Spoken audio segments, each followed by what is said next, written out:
The world is not designed for honest people to win first. It's designed for them to learn last. You can be loyal and still be replaced. You can be competent and still be overlooked. You can be kind and still be exploited. That's not pessimism, that's pattern recognition. Most people experience this and break. They become bitter, loud, impulsive, emotional. They burn bridges, speak too much, reveal too much, react too fast. But a smaller group does something different. They observe. They stop explaining themselves. They stop defending their choices. They stop reacting on impulse. They don't become cruel, they become precise. There's a form of intelligence that only develops after disappointment, after betrayal, after you realize that intention does not matter as much as positioning. This is strategic intelligence. It isn't taught in schools, it isn't celebrated publicly, and it isn't obvious. But when someone has it, you feel it. They don't rush, they don't argue, they don't chase validation, and somehow things move in their favor. Before we go further, let's establish something clearly. This knowledge is not about hurting people.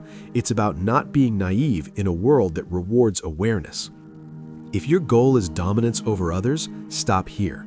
If your goal is clarity, self-command, and psychological immunity, continue.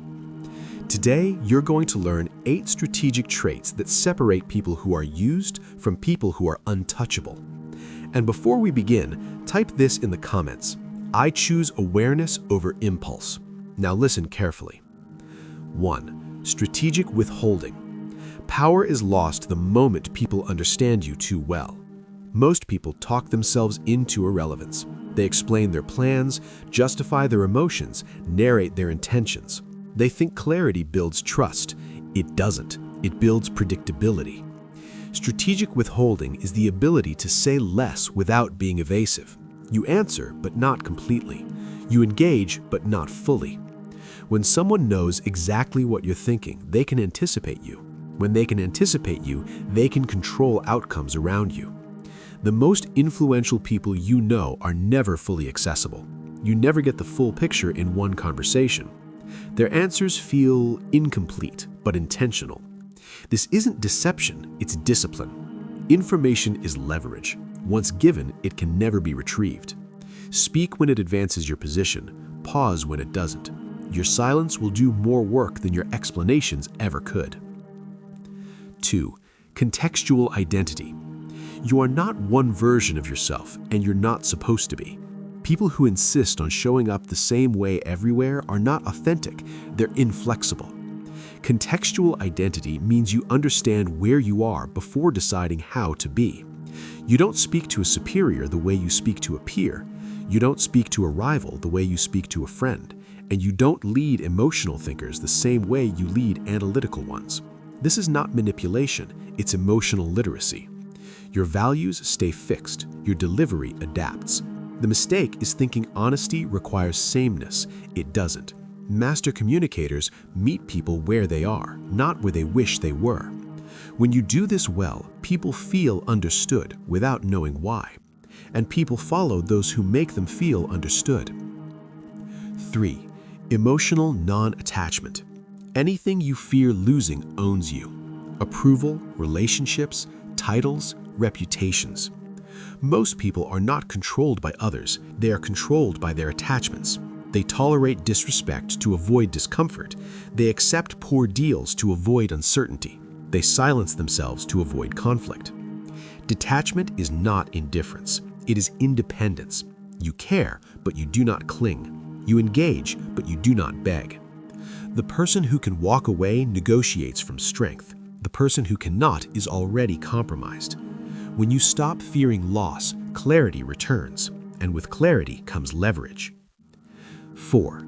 Delayed assertion. Inexperienced people push early. Strategic people wait. Delayed assertion means you don't reveal strength prematurely. You let others expose their patterns first. People reveal more in comfort than in confrontation. They reveal weaknesses in momentum. They make mistakes when they think they are safe. Silence applied correctly becomes pressure. You don't correct immediately. You don't interrupt impulsively. You let things unfold. Then, when timing favors you, you speak once, and your words land heavier because you haven't wasted them. 5. Psychological alignment. People are moved by what they feel, not by what you explain. Everyone you meet is driven by a fear they won't name, a desire they won't admit, a self-image they want protected. Most conversations fail because people speak from themselves instead of to the other person's reality. Psychological alignment means you adjust your framing to match their internal drivers. Security-oriented people respond to subtlety. Recognition-driven people respond to status. Freedom-seeking people respond to autonomy. You don't change your goal, you change the language around it. When someone feels seen, they open. When they open, influence follows naturally. 6. Ethical pragmatism. Reality is not always clean. Sometimes kindness enables dysfunction. Sometimes honesty delivered poorly causes damage. Sometimes decisive action feels uncomfortable but prevents collapse. Ethical pragmatism is understanding that outcomes matter, not appearances. This does not mean abandoning principles. It means prioritizing responsibility over comfort. You ask, what causes the least harm long term?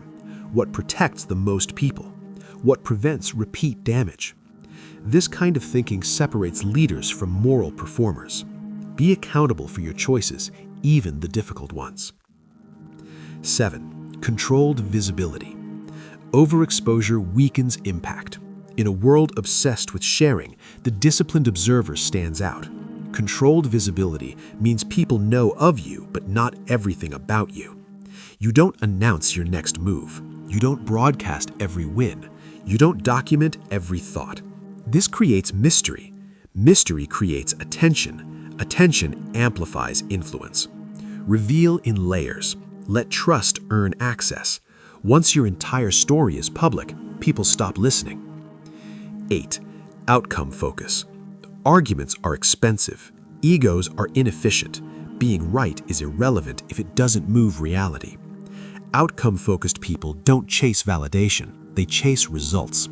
They don't defend positions. They adjust strategies. They are loyal to objectives, not methods. If something doesn't work, they discard it. If emotions interfere, they manage them. If circumstances change, they adapt. This is how execution replaces noise. These traits are not shortcuts. They are filters. They remove impulsiveness. They remove ego. They remove vulnerability to manipulation. You don't need to use them all. Choose one. Practice it for 7 days. Observe changes, not only in others, but in yourself. Remember, the goal is not control over people. The goal is command over yourself. Those who master that become calm in chaos, clear in pressure, untouchable in confusion. And if you've made it this far, ask yourself one question. Will you continue reacting, or will you begin positioning? If this shifted how you see power and intelligence, support the channel. And in the comments, tell me which trait you recognize in the most effective people around you. Stay sharp.